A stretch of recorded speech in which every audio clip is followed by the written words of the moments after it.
3 dikali 3 pangkat 3 dikali 3 pangkat 2. Misalkan nanti soalnya seperti ini ya. Jenisnya akan seperti ini. Bagaimana cara mengerjakannya? 3 pangkat 5 kali 3 kali 3 pangkat 3 dikali 3 pangkat 2. Ini menggunakan sifat bilangan berpangkat. Ya, sifat yang mana? Sifat perkalian. Nah, sifat perkalian. Jika ada A pangkat M dikalikan A pangkat N, ini akan menjadi A pangkat M tambah N. Nah, maka ini pun berlaku. Sehingga di sini bilangan pokoknya kan 3, ya. Jadi kita tulis 3, kemudian pangkatnya kita tambahkan. Karena kalau perkalian pangkatnya ditambahkan, ya. Sehingga menjadi 3 pangkat yang pertama 5 ditambah yang kedua ini pangkatnya 1 berarti ya. Ditambah dengan yang ini pangkatnya 3, satu lagi pangkatnya 2. Sehingga menjadi 3 pangkat 5 tambah 1, 6 tambah 3, 9 tambah 2, 11. Karena ini dimintanya hanya bentuk sederhana, maka cukup sampai di sini, tidak perlu dihitung, dijabarkan 3 kali 3 kali 3 sebanyak 11 kali. Selesai untuk nomor 1. Silahkan dipahami. Sekarang kita lanjut ke nomor 2. Oke, kita sekarang lanjut ke nomor 2. Soalnya seperti ini. Sebuah perahu dari pelabuhan berlayar ke utara sejauh 24 km, kemudian berbelok ke timur sejauh 32 km. Hitunglah jarak terdekat perahu dengan pelabuhan. Ini berarti materi mengenai teorema Pythagoras ya. Bab 2. Bagaimana cara menjawabnya? Cara menyelesaikannya yaitu jawab. Kita ilustrasikan ya dengan kita sketsakan dulu perahu dari pelabuhan berlayar ke utara. Misalkan utara ada di sini. Di sini awalnya pelabuhannya ada di sini ya. Maka perahu itu berjalan ke utara sejauh 24 km. Gitu. Dari utara kemudian berbelok ke timur. Berbelok ke timur. Nah, seperti ini sejauh 32 km. Ya. Dari utara ke timur ini akan membentuk sudut siku-siku. Ya. Karena dia berbelok dari utara ke timur itu besar sudutnya 90 derajat. Nah, yang ditanyakan adalah hitunglah jarak terdekat perahu dengan pelabuhan. Tadi dari sini, dari pelabuhan ke utara, kemudian ke timur. Maka perahu sekarang berada di sini. Nah, jarak terdekatnya bagaimana berarti? Dari sini. Nah, kita sambungkan, tarik garis. Nah, inilah jarak terdekatnya. Misalkan kita bentuk dengan X, variabel X. Ya. Nah, sehingga bagaimana nih jadinya? Ini Ibu perbaiki dulu gambarnya. Ini ya. Nah, bagaimana ini? Ini berarti membentuk sebuah segitiga siku-siku dengan sudut siku-siku berada di sini. Nah, ini berarti untuk mencari nilai X kita bisa menggunakan teorema Pythagoras ya. Boleh dengan persamaannya teorema Pythagoras atau boleh juga dengan triple Pythagoras. Ibu sarankan dengan triple Pythagoras ya. X di sini dia adalah si hipotenusa ya, artinya sisi yang paling panjang nantinya ya, yang memiliki ukuran paling panjang. Yang pertama 24, kemudian 32, maka satunya lagi berapa? Nah, kita gunakan dengan triple Pythagoras. Lihat polanya. 24, 32. 24 adalah hasil dari triple Pythagoras pola nomor 1, yaitu pola 3, 4, 5. Ya, 24 adalah hasil dari 3 kali 8. 32 adalah hasil dari 4 kali 8. Maka satu lagi ukurannya adalah 8. Maka satu lagi ukurannya adalah 5 dikali 8, yaitu 40. Nah, jadi diperolehlah jarak terdekatnya yaitu 40 kilometer. Nah, kenapa dia paling dekat? Karena kalau dari sini ke utara 24, ditambah ke baratnya, ke timurnya 32. 24 tambah 32 ini sudah 56 kilometer. Jadi lebih dekat dengan yang 40 kilometer. Seperti itu ya.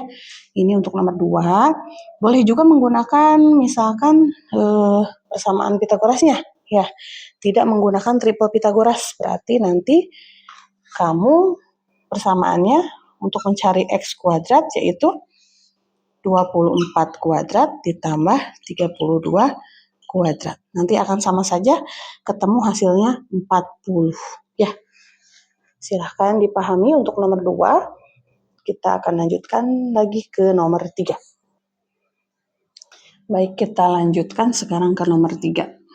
Penyelesaian dari 3X tambah 4 sama dengan 4 di dalam kurung X kurangi 2 ditambah 9. Ini berarti materi apa? Ada yang tahu? Materi persamaan linear satu variabel. Ya, persamaan kalau pakai sama dengan. Sebelum kita mulai bahas, coba di pause dulu videonya. Kemudian coba kalian jawab dulu sendiri. Setelah selesai, dijawab sendiri sampai penyelesaian. Baru di play lagi. Kemudian silahkan koreksi bersama-sama dengan hasil pengerjaan ibu pada video. Ya, kalau kamu sudah bisa, berarti mantap nih, nanti pasti ulangannya bisa. Oke, silahkan di pause ya. Nah, sekarang ibu jawab. Ini kita kerjakan dulu perkalian asosiatifnya, ya. Berarti pertama di sini 3 dikali X, kemudian 3 dikali 4. 3 dikali X, 3X, 3 dikali 4, 12. Kemudian apa nih, ditambah apa dikurang? Ini positif, ini positif. Positif kali positif, positif. Maka ini ditambah. Gitu. Sama dengan, ini pun sama. 4 dikali X, 4X. Kemudian 4 kali 2 itu adalah 8. Dikurangi apa ditambah? Yang ini positif 4-nya, 2-nya negatif. Positif dikalikan negatif, hasilnya negatif, maka ini dikurangi 8. Ditambah dengan ini turun, tambah 9. Sampai sini bisa dipahami? Ya, 3 kali X, 3X, 3 kali 4-nya 12. Ini tambah karena positif kali positif, positif. Sama dengan 4 dikali X, 4X. 4 dikali negatif 2. Positif kali negatif, negatif. 4 kali 2-nya 8. Tambah 9-nya, turun kembali, tulis kembali. Nah, setelah ini kita kelompokkan variabel sebelah yang memiliki variabel sebelah kiri, yang memiliki konstanta sebelah kanan. Maka yang variabel adalah 3X yang memiliki variabel dengan 4X ya. Ini positif awalnya ditaruh menjadi dikurangi 4X sama dengan. Nah, ini kita hitung dulu. Pinjam 8 dibayar 9. Ya. Ini berjauhan kan ya, maka langsung pinjam bayar. Pinjam 8 positif berarti bayar 9. Maka sisa 1, positif 1. Kemudian ini pindah ke kanan, awalnya penjumlahan menjadi pengurangan. Dikurangi 12. 1 ini dari mana? Dari pinjam 8 dibayar 9 sama dengan 1. Kemudian kita hitung 3X dikurangi 4X, maka bisa nggak nih? Nggak bisa kan ya? Berarti harus pinjam. Kalau pinjam berarti negatif. Berapa pinjamnya? 1X sama dengan 1 dikurangi 12. Nah, ini juga sama tidak bisa. Maka kalau tidak bisa pinjam atau negatif, berapa pinjamnya? Kurangnya berapa? 1 ke 12, 11. Maka nilai X-nya adalah negatif 11 dibagi dengan negatif 1. Jadi X-nya adalah negatif dibagi negatif, positif 11 dibagi 1 yaitu 11. Nah, seperti ini selesai. Oke, apakah ada yang betul pengerjaannya? Tadi sudah dicoba kan ya? Mudah-mudahan ada yang nyoba nih dan hasilnya betul. Kalau betul nanti insya Allah nomor 3 pas ujian akan bisa mengerjakannya. Silahkan dicatat, dipahami. Kita lanjutkan ke nomor 5. Ibu langsung ke nomor 5 setelah ini karena nomor 4 sama seperti nomor 2 ya, mengenai teorema Pitagoras, soal cerita teorema Pitagoras. Kalau nomor 2 bisa, nomor 4 insya Allah bisa. Pakai triple Pitagoras saja, biar sederhana ya. Oke, silahkan kita lanjut ke nomor 5. Oke, kita lanjutkan nomor 5. Di nomor 5 nanti akan ada soal cerita yang intinya akan ada seorang pedagang yang memiliki modal sebesar Rp200.000. Nah, pedagang buah-buahan ini akan membeli mangga dan jeruk sebagai barang dagangan yang akan dia dagangkan nanti. Nah, dengan modal 200.000 ini diketahui bahwa 1 kilogram mangga adalah 15.000, kemudian 1 kilogram jeruk adalah 30.000. Yang menjadi pertanyaan adalah, yang pertama, buatlah pertidaksamaan dari bentuk dari soal cerita tersebut. Ya. Kemudian yang kedua, jika mangga yang dibeli oleh penjual itu adalah 6 kilo, maka berapa kilogram maksimal jeruk yang dapat dibeli sebagai modal dagangannya. Nah, seperti itu. Maka ini adalah jelas ya, ada kata pertidaksamaan. Maka ini materi mengenai PTLSV, pertidaksamaan linear satu variabel. Ya. Awalnya bagaimana kita pengerjaannya, yaitu mangga kita misalkan dengan M, kemudian jeruk kita misalkan dengan J. Nah, karena modalnya 200.000, maka untuk yang A jawabannya yaitu mangga M ya, maka 15.000 M ditambah dengan 30.000 J itu kalau modalnya 200.000 berarti kan tidak boleh melebihi 200.000, begitu? Maka tanda pertidaksamaannya adalah kurang dari sama dengan 200.000. Nah, seperti ini. 15.000 harga mangga, 30.000 harga jeruk, itu tidak boleh melebihi 200.000. Maka 15.000 M tambah 30.000 C kurang dari sama dengan 200.000. Ini kita sederhanakan ya. Kita coret nolnya. Kalau 3 semua nih ya. Semuanya dibagi dengan 1.000 berarti ya. Hapus 3 nolnya, maka ini sisa 15 M ditambah 30 J kurang dari sama dengan 200. Nah, inilah pertidaksamaan dari soal cerita tersebut. Ya, atau kalau masih mau sederhana lagi juga masih bisa. Ini kita bagi 5 masing-masing, kita bagi 5 bisa menjadi dibagi 5 nih ya. 15 dibagi 5, 3, menjadi 3M. 30 dibagi 5, 6, maka ini 6J. Kurang dari sama dengan 200 dibagi 5, 40. Nah, seperti ini. Ya. Bisa dipahami? Oke, nah sekarang kita jawab untuk yang B-nya. Ini nanti kalau misalkan Bu, saya hanya bisanya sampai sini, tidak apa-apa ya. Kalau misalkan penyederhanaannya belum paham, tidak apa-apa, sampai sini saja sudah Ibu anggap betul, karena sudah betul sampai sini, tidak perlu disederhanakan ya. Tapi alangkah baiknya kalau disederhanakan ke bentuk yang paling kecil, yang paling sederhana.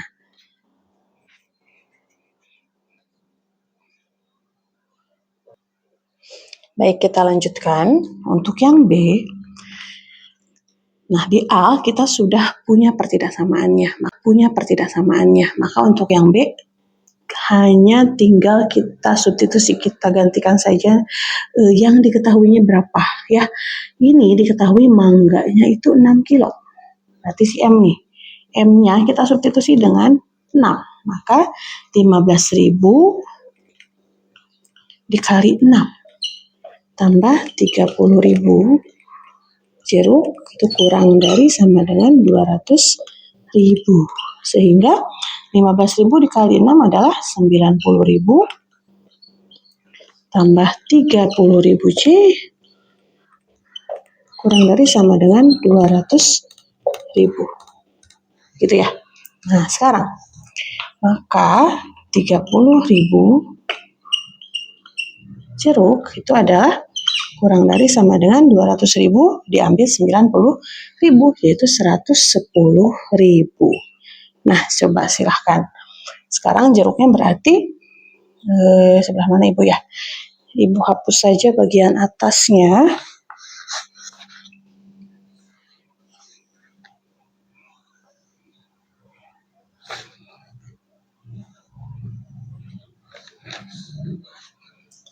Kita pindah ke atas. Maka jeruk itu kurang dari sama dengan 110.000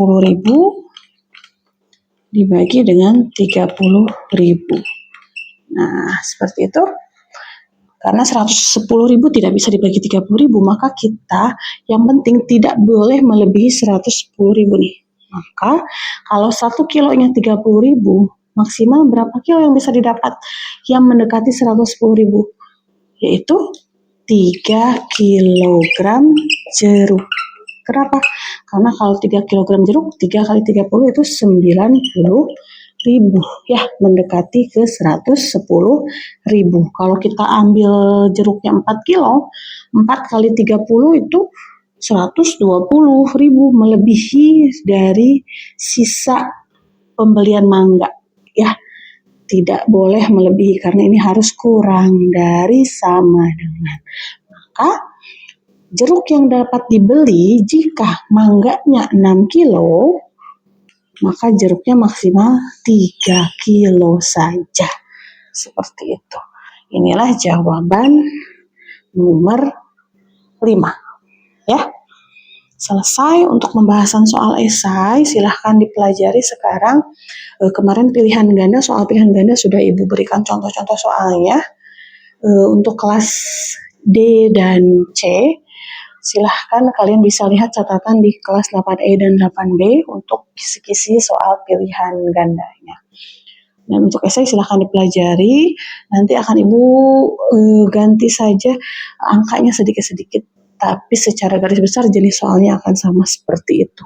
Ya, silahkan dipelajari dengan sungguh-sungguh karena ini akan menjadi salah satu aspek penilaian untuk nilai rapot kalian.